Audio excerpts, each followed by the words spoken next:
Hello and welcome to Raj Malhotra's IS. My name is Anuj Sharma and continuing with our Smart Crash Course series in polity. The topics that we will cover today are National Register of Citizens. इसी के साथ we will discuss about the Assam Accord. इसी में we will do the or discuss about Citizenship Amendment Act 2019, which was a lot in news. Along with that, we'll discuss about National Population Register, which is also in news with regard to citizenship. And इसी में we will discuss about the difference between NPR and Aadhaar and difference between NPR and NSC. और last में we will also talk about little bit about Bru refugees, जो कि आपका news में रहा था, जो हमारा इशू था त्रिपुरा और मिजोरम में लेके. ठीक है, तो स्टार्ट करते हैं सबसे पहले एनआरसी के कॉन्सेप्ट से. तो NRC, as you all know, is basically a register or a kind of a legal document which includes the name of the citizens. ठीक है, तो ये एक बेसिक सी डेफिनेशन है, बड़ा ही बेसिक प्रेमाइस है एनआरसी का. ठीक है, अब एनआरसी जो है उसमें क्या होता है, जैसे साफ आपके सामने भी लिखा हुआ है कि list of all legal citizens. अब यहाँ पे जब हम बात कर रहे हैं लीगल सिटीजन्स, मतलब क्या है कि जो लीगली या लॉ के अनुसार हिंदुस्तान के या उस कंट्री के सिटीजन हैं, और इंडिया पर्सपेक्टिव में ऑब्वियसली इंडियन सिटीजन है, their name will be included in the documentation और अंडर द एनआरसी. ठीक है, अब the basic fundamental purpose of NRC is that there are no illegal immigrants in India or no illegal immigrants in that particular country. But before understanding the idea of illegal immigrants, so we need to understand a very basic premise which is related to citizenship. तो सबसे पहले हम बात करते हैं citizenship. तो जो citizenship है that is included in our constitution under part 2, article 5 to 11. Article 5 to 11 part 2 of the constitution, right? तो अब यहां पे बात क्या की गई है, इन आर्टिकल्स में एक्सप्लेन किया गया है सिटीजनशिप को लेके कुछ प्रोविजंस के बारे में बात की गई है. अगर हम अब देखें कि जो प्रोविजंस में इसमें बात की गई है आर्टिकल 5 to 11 में, तो with regard to those provisions we get to know that the constitution makers और the constituent assembly was also in a kind of a dilemma that whom to give citizenship or not to give. तो under article 5 to 9 they have basically explain कि किस प्रकार से citizenship जो है वो दी जाएगी, या कुछ डेट्स की उन्होंने बात करी गई. बट प्राइमरली जो इसमें सबसे उभर के चीज आती है इन आर्टिकल्स में, that they have said that laws related to citizenship will be framed by और can only be framed by parliament of India, right? So this is very important from your prelims perspective, that you should be aware that only one organization or one institution in India has the power to formulate laws with regard to citizenship, that is parliament, right?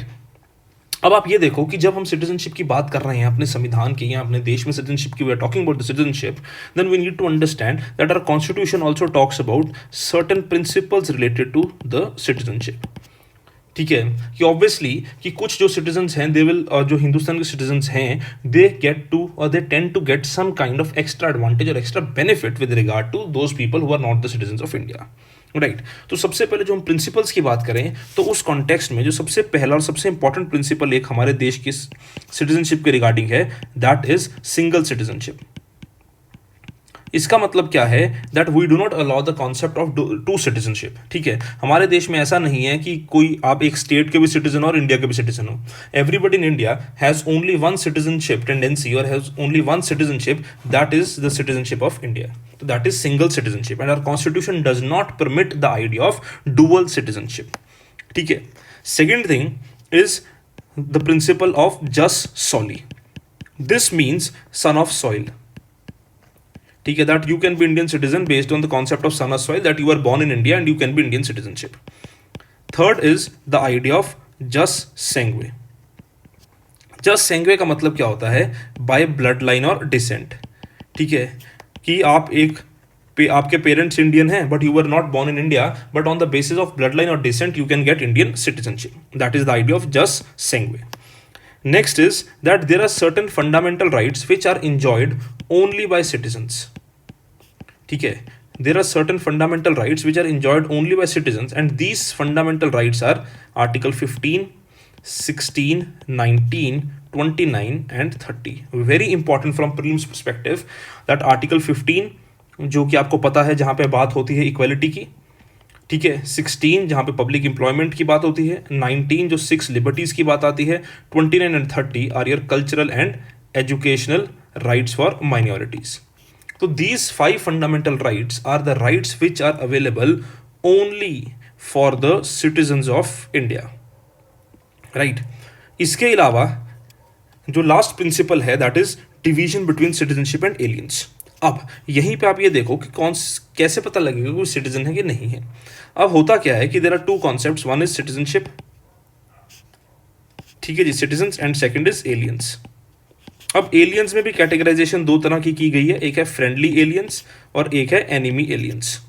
Friendly aliens क्या है कि they are basically the people of all those countries who come और any individual who come to India और who comes to India with all valid documents, with all valid documents, और legally कोई हिंदुस्तान में आया है, इंडिया में आया है, तो they will be considered as friendly aliens. Whereas enemy aliens are all those people belonging to the country with which India is at war, with which India is at war.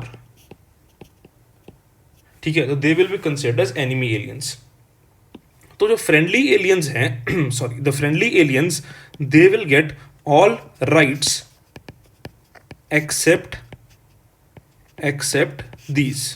except those rights which are reserved for the citizens, whereas enemy aliens will not get any right.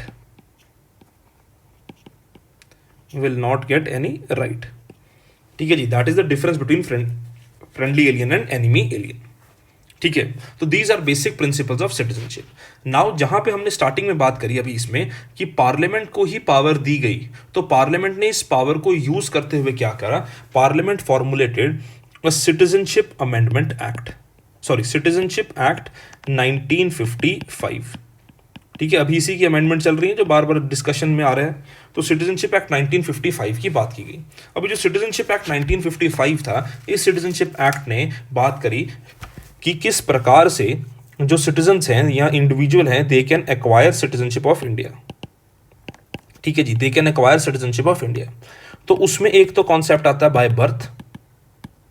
ठीक है, कि कोई पैदा हिंदुस्तान में हुआ तो by birth they can be citizen of India.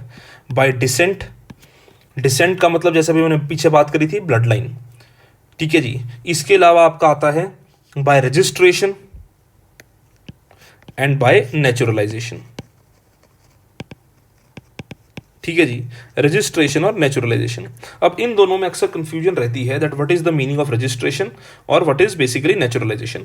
Registration में क्या होता है that any individual who has certain kind of, और any individual who had certain kind of linkage with India. जैसे for example, you yourself at one time were the citizen of India, but now you are not, or you have voluntarily given up your citizenship. Second is that either your parents were the citizen of India or your grandparents were the citizen of India. So you can acquire citizenship based on the idea of registration. अब इस case में होता क्या है that you need to reside in India for 7 years as an ordinary resident and you can get citizenship of India. ठीक, obviously you have to apply. Whereas in the case of naturalization, there is a concept that any individual, किसी का India से कोई लेना देना भी नहीं है, but they can also apply for Indian citizenship, but for that they have to reside for 14 years as an ordinary resident in India. ठीक है, तो इसमें क्या है, रजिस्ट्रेशन में आपको लिंकेज होनी चाहिए कोई इंडिया के साथ. That means either you can be Indian citizen at once, your parents, your grandparents, but in the case of naturalization there is no as such condition. Any individual can become the citizen of India. तो जहां पे हमने ये कहा कि that they need to be as reside in India as an ordinary resident और 14 years. अब इसमें होता क्या है कि before applying 12 months consecutively you need to be in India. ठीक है जी, तो 12 months continuously or consecutively you need to be in India. ठीक है, and out of these 14 years cumulatively your time period should be equal to the total number of days in 11 years. ठीक है, कि मतलब आप 14 साल में से कितने दिन हिंदुस्तान रहे हो, that should be equal to 11 into 365. ठीक है जी, 11 into 365. कि मतलब एटलीस्ट 4,000 दिन, ऑलमोस्ट ये 4,000 के आसपास ही बनता है, 4,000 दिन जो है आप 14 साल में से हिंदुस्तान रहे होने चाहिए। तो that condition is with regard to the idea of naturalization. ठीक है, 14 साल में आपका अराउंड 5100 के दिन के आसपास बनता है, whereas in the case of 11 years it is around 4,000। तो out of these 14 years at least 4,000 days you should have spent in India. That is the condition in the case of naturalization. Right. Another two methods on the basis of which you can get Indian citizenship is that if there is any territory that is incorporated by India. Any territory incorporated by India. ठीक है, जैसे for example recently in 2014 India incorporated a territory और there was a territorial exchange of enclaves with Bangladesh. तो जो लोग उन territories में या उन एनक्लेव्स में रहते थे, now they are automatically citizen of India, that is incorporated by India, any territory incorporated by India. But another very important provision was added on the basis of Assam accord. ठीक है, that said that citizenship किस बेसिस के ऊपर मिल सकती है, जो special provisions Assam accord ने बनाए हैं। तो citizenship act was amended on the basis of Assam accord. अब ये सारा झंझट जो है वो इसी कॉन्टेक्स्ट में था जो हमने एनआरसी की भी बात कर रही हैं, कि वो असम अकॉर्ड के बेसिस के ऊपर जो प्रिंसिपल्स की बात की गई थी, they were not well completely adopted and implemented by the government of India.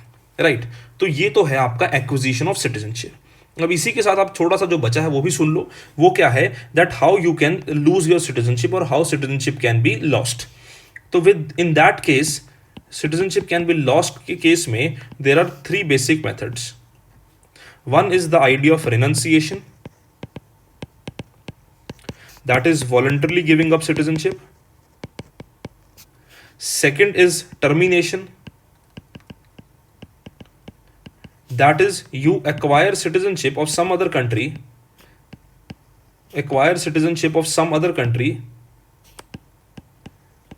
and your citizenship of India automatically terminates.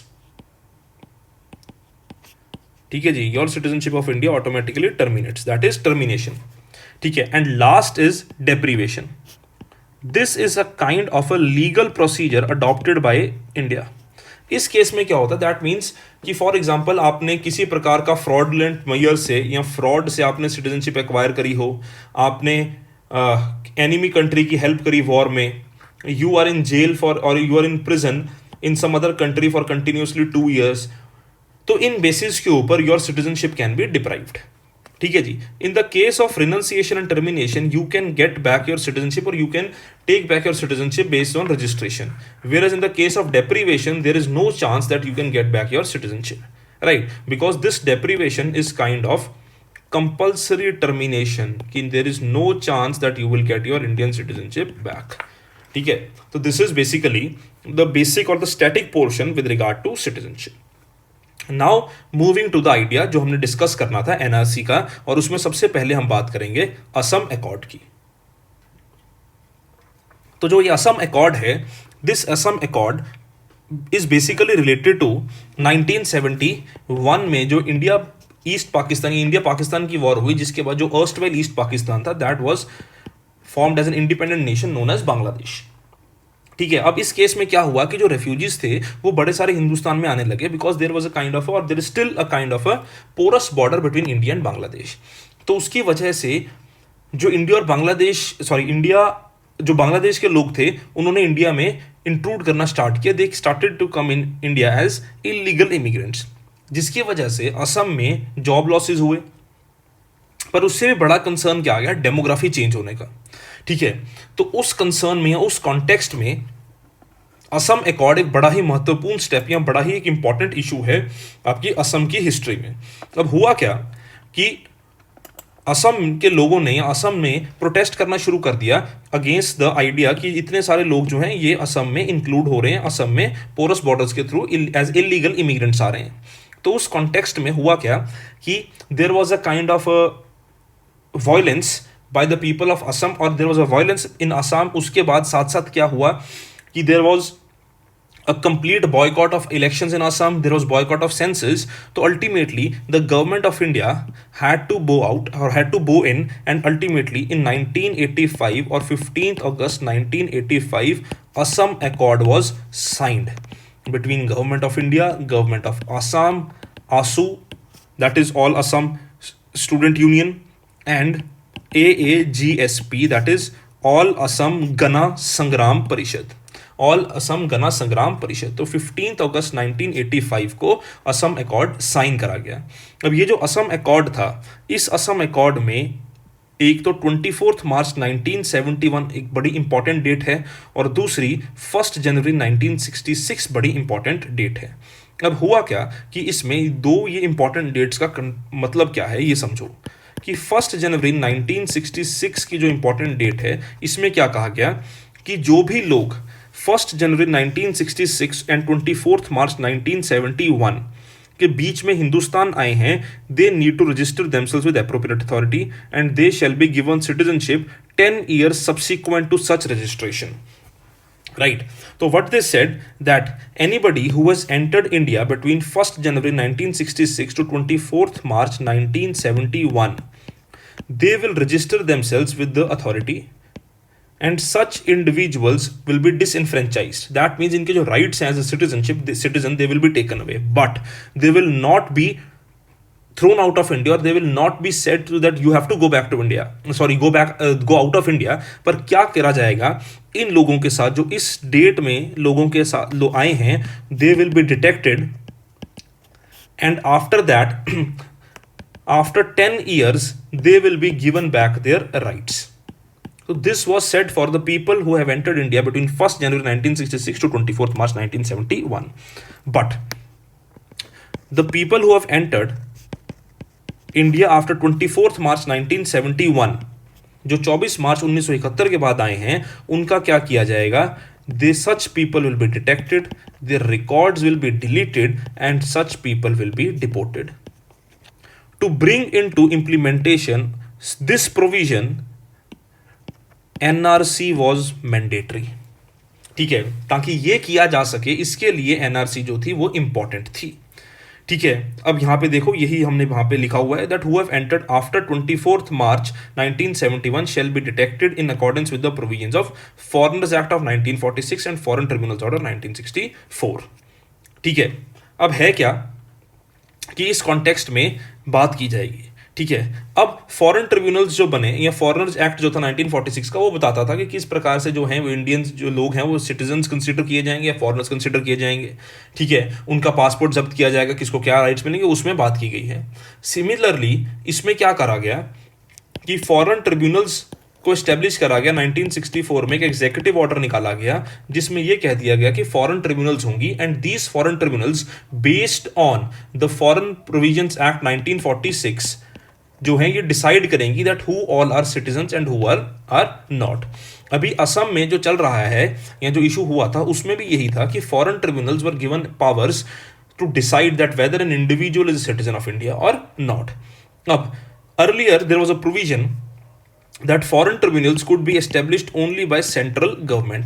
A very important concept for your 2019 prelims, इसको ध्यान से सुनना कि पहले क्या होता था कि foreign tribunals were only established by central government, but now in 2019 an amendment was done and it was said that such foreign tribunals can be established by the state and by the district authorities as well.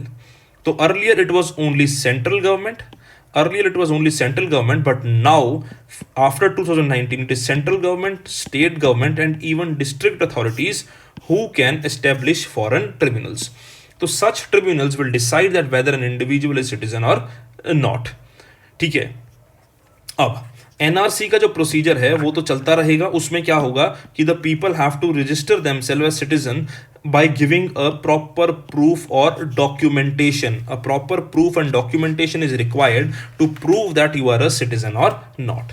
Right. So this is the idea of your NRC. I hope you have understood the basic concept of NRC. Now moving to the idea of Citizenship Amendment Act, which was in news a lot.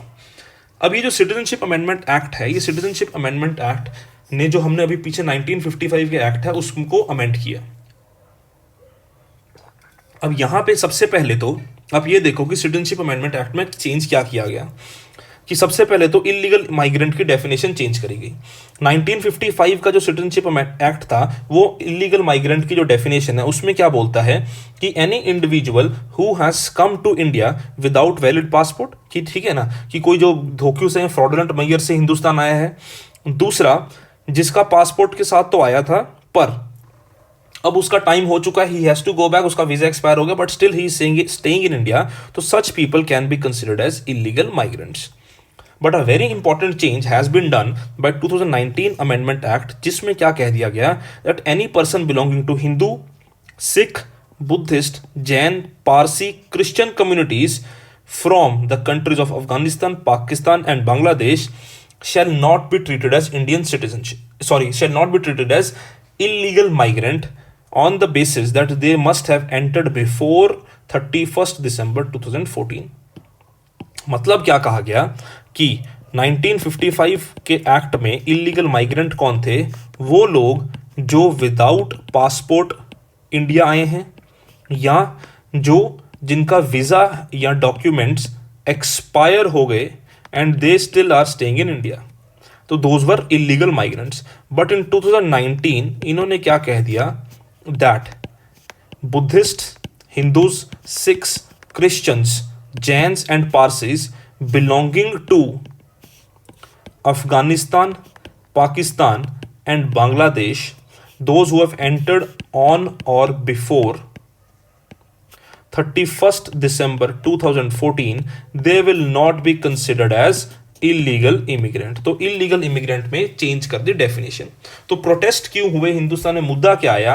क्योंकि उन्होंने क्या बोल दिया कि they said that they are definitely targeting और the government of India is targeting a particular community based on the association with the religion, and the Indian constitution does not anywhere say about secularism, does not anywhere say about religion as a criteria for giving citizenship, and this is against the idea of secular credentials of the constitution of India। तो इस मुद्दे पे जो चर्चा हुई थी या इस मुद्दे पे जो बात हुई थी। अब ये देखो कि सिटीजनशिप में अब हुआ क्या कि इन्होंने और चेंजेस क्या करे कि सिटीजनशिप जो नेचुरलाइजेशन से हमने पीछे बात करी थी 14 साल वाली, उसको रिड्यूस करके उन्होंने बोल दिया कि नॉट लेस देन 5 ईयर्स। ठीक है, कि अब वो 11 साल की जरूरत नहीं है इन्हें, 5 साल अगर ये हिंदुस्तान में रहे हैं तो they can be considered as citizens और they can apply for citizenship on the basis of naturalisation. दूसरी बात क्या करी कि जो प्रोविजन ऑफ CAA हैं या citizenship amendment act and they will not be applicable to 6th schedule. ठीक है, तो 6 शेड्यूल एरिया जो है आप पीछे देख लेना, हमने पीछे बात भी करी है, जो एक पहले वीडियो में हमने डिस्कस किया है 6 शेड्यूल, तो 6 शेड्यूल उसमें से आप देख लेना कि अगर आपने वीडियो नहीं देखी है तो go and check that video. तो उसमें हमने डिस्कस किया हुआ 6 शेड्यूल, तो 6 शेड्यूल एरियाज में एप्लीकेबल नहीं होगा। और दूसरा, इनर लाइन परमिट एरियाज में एप्लीकेबल नहीं होगा। अभी इनर लाइन परमिट जो हम अगली स्लाइड में डिस्कस भी करते हैं। ठीक है, और साथ ही साथ अगली अमेंडमेंट इन्होंने क्या कर दी कि जो भी OCI है, that means any individual who is overseas citizen of India और he is having a card of OCI, अगर वो वायलेट करता है any law he violates, then his citizenship और OCI card can be cancelled. Right, तो ये amendments इन्होंने करी सिटीजनशिप अमेंडमेंट एक्ट में। Now understand what is inner line permit and OCI card. Inner line permit एक तरह से आपका ट्रैवल डॉक्यूमेंट है या एक तरह से ये क्वासी वीजा पॉलिसी है जो दी जाती है इंडियन सिटीजन्स को। ठीक है, याद क्या रखना है आपने, बड़ा ही इंपॉर्टेंट है आपके लिए ये ध्यान में रखना कि जो इनर लाइन परमिट है, this inner line permit is only and only related to citizens of India. कि कोई फॉरेनर आकर इन स्टेट्स को विजिट करना चाहता है जहां पे ILP एप्लीकेबल है या इनर लाइन परमिट एप्लीकेबल है, तो वो इनर लाइन परमिट पे एप्लीकेबल नहीं कर पाएगा, इनर लाइन परमिट से विजिट नहीं कर पाएगा। उसके लिए उसको चाहिए होगा protected area permit. Protected area permit is for the foreigners and inner line permit is only for the citizens of India. Very important, इसको ध्यान में रखना, प्रीलिम्स में आ सकता है, कंफ्यूजिंग है ये थोड़ा सा। Protected area permit for foreigners, inner line permit only and only for the citizens of India. ठीक है, अब ये इनर लाइन परमिट देगा कौन? States. Concerned states will issue the inner line permit, यहां पे हमने लिखा भी हुआ है। ठीक है, on the basis of which laws? Bengal eastern frontier regulations 1873। ये इनर लाइन परमिट का जो कॉन्सेप्ट है, this is for the betterment of the tribal areas. अब ये जो 4 स्टेट्स हैं यहां पे इनर लाइन परमिट एप्लीकेबल है, अरुणाचल प्रदेश, नागालैंड, मणिपुर एंड मिजोरम। मणिपुर जो है ये 2019 या 2019 में ही इसको ऐड करा गया under the concept of inner line permit, right. दूसरा है आपका ओसीआई कार्ड या ओसीआई स्कीम। अब ये जो ओसीआई स्कीम थी ये 2005 में हमारे देश में डाली गई थी, सिटीजनशिप एक्ट में डाली गई थी। अब इसमें क्या कहा गया था, इसमें इन्होंने ये कह दिया कि जो भी हमारे देश में या जो भी हमारे देश के ऐसे लोग हैं सॉरी, जो भी ऐसे लोग हैं जिनका किसी भी तरह से इंडियन कनेक्शन है, that means those foreign nationals who were eligible to become citizen of India on 26th January 1950 or belonged to those territories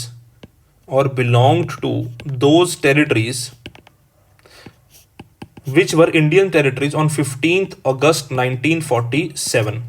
ठीक है कि ये तो 26 जनवरी क्या हो गया, जिस दिन संविधान लागू हुआ, 15 अगस्त जिस दिन आज़ादी मिली। तो अगर आप इस टाइम के ऊपर सिटीजन बनने के लायक थे या सिटीजन बनने को एलिजिबिलिटी को फुलफिल करते थे, तो such people can be given और such people will be considered as OCI और ओवरसीज सिटीजन ऑफ इंडिया।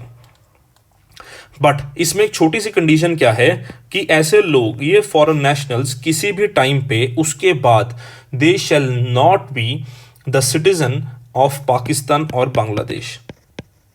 कि ऐसा नहीं होना चाहिए कि उसके बाद वो पाकिस्तान और बांग्लादेश के सिटीजन बन गए थे और अब वो दोबारा इंडियन सिटीजनशिप की डिमांड करने आ गए, तो वो नहीं होना चाहिए।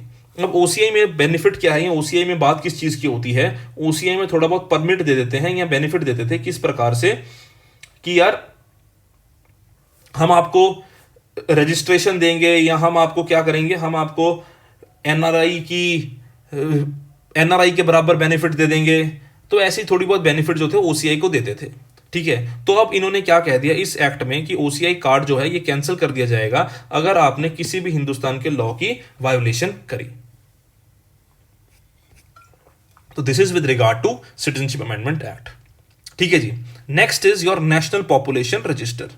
नेशनल पॉपुलेशन रजिस्टर जो है, this is a comprehensive identity database maintained by registrar general and census commissioner of India.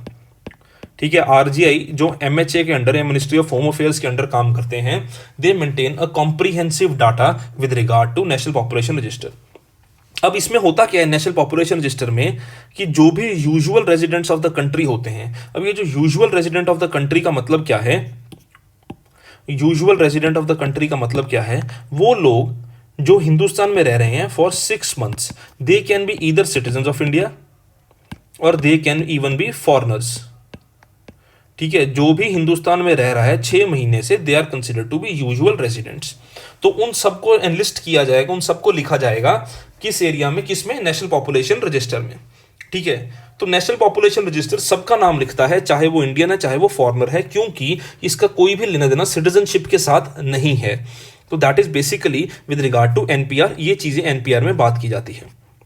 अब आप ये देखो, अब गवर्नमेंट ने क्या बात करी थी, गवर्नमेंट ने ये कह दिया कि जो एनपीआर है उसको अपडेट किया जाएगा। अभी रिसेंटली 2021 सेंसिस से पहले उन्होंने कहा था कि जैसे ही 2021 सेंसिस का फर्स्ट फेज स्टार्ट होगा, ठीक है ना, सेंसिस 10 साल बाद होते हैं, 2011 में हुए थे, अब 2021 में होंगे, तो फर्स्ट फेज अभी स्टार्ट होना था, पर वो कोविड-19 के कारण, इस पेंडेमिक के कारण उसको डिले कर दिया गया। तो गवर्नमेंट ने क्या बोला था कि 2021 में जो सेंसिस होना है उसी के फर्स्ट फेज के साथ एनपीआर भी साथ स्टार्ट किया जाएगा और धीरे धीरे ग्रेजुअली एनपीआर को लिस्ट भी करा जाएगा, आधार डाटाबेस के साथ भी कनेक्ट किया जाएगा।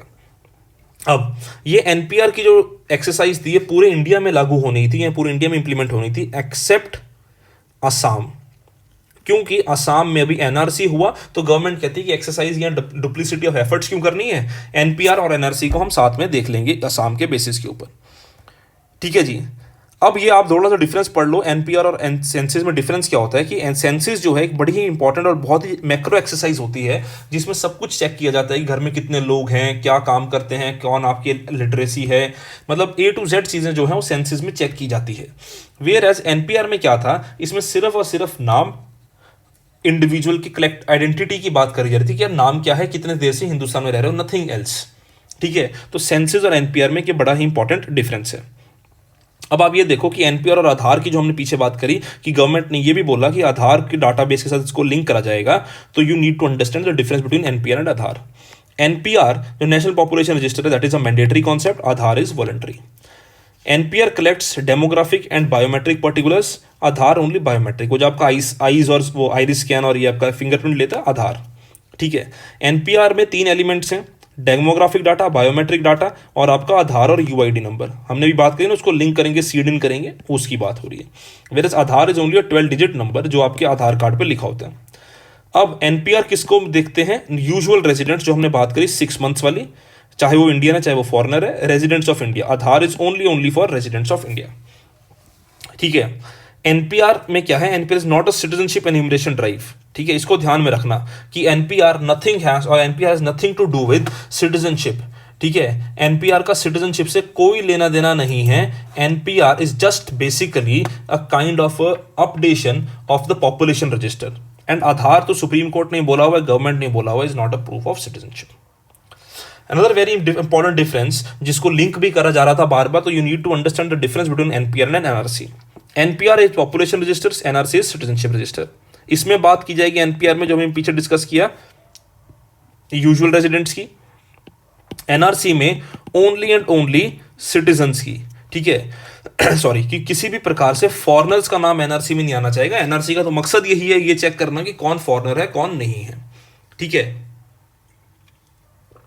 एनपीआर में मतलब क्या है कि एनपीआर का बेसिक फंडामेंटल प्रिंसिपल क्या है, पर्पस क्या है, सिर्फ और सिर्फ डाटाबेस को अपडेट करना और कलेक्ट करना कि कौन कौन हिंदुस्तान में रह रहा है। पर एनआरसी का मकसद क्या है, एनआरसी का पर्पस क्या है, ये देखना कि किसको कौन लीगल सिटीजन ऑफ इंडिया है या नहीं, और जो इलीगल सिटीजन है या इलीगल माइग्रेंट है उसको डिपोर्ट करना, ये एनआरसी का मकसद है। ठीक है, एनपीआर सेल्फ डिक्लेरेशन कि आपके घर आएंगे, आप बोल दोगे कि यार हम इंडियन सिटीजन हैं या हम ऐसे ऐसे रहते हैं। एनआरसी में आपको प्रूव करना पड़ेगा कि आप इंडियन सिटीजन हो। एनपीआर में अभी हमने बात करी demographic and biometric, whereas NRC में only demographic information is required. That is the difference between NPR and NRC, right. तो I hope you are clear with that particular topic. And last topic is Bru refugees. अब Bru refugees में क्या है कि ये basically अभी recently government of India, Tripura और मिजोरम में एक एग्रीमेंट साइन हुआ है जिसने जो ब्रू के क्राइसिस हैं, ब्रू रेफ्यूजीज के क्राइसिस थे या ब्रू कम्युनिटी के क्राइसिस थे ट्राइब के, उसको खत्म करने की बात की गई है। अब सीन क्या है कि ब्रू रेफ्यूजीज जो हैं they are spread across Tripura Mizoram. ठीक है, अब ये एक ऐसी ट्राइब थी जो मीजो ट्राइब से डिफरेंट है। ठीक है, मीजो ट्राइब जो है वो प्राइमरी मेजर ट्राइब है मिजोरम की, और जो ब्रू ट्राइब थी ये डिफरेंट है एथनिकली फ्रॉम मीजोस। अब इनके बीच में कॉन्फ्लिक्ट हो गया 1997 में। ठीक है, तो जिसकी वजह से जो ब्रू ट्राइब थी they had to flee from Mizoram and they got shelter in Tripura और they started living in Tripura. अब त्रिपुरा में they have been given status of particularly vulnerable tribe. Recently an agreement was signed जिसमें ये क्या कहा गया कि जो अराउंड 34,000 ब्रू रेफ्यूजीज हैं जो त्रिपुरा में रुके हुए हैं, उनको सेटल करने के लिए सेंट्रल गवर्नमेंट एड देगी और साथ ही साथ मिजोरम गवर्नमेंट भी एस्टेब्लिश करने में हेल्प करेगी। ठीक है जी, तो मिजोरम गवर्नमेंट भी उनको एस्टेब्लिश करने में हेल्प करेगी और सेंट्रल गवर्नमेंट भी एड देगी। ठीक है, and they will enjoy all rights as the citizen of India and the people residing in Tripura.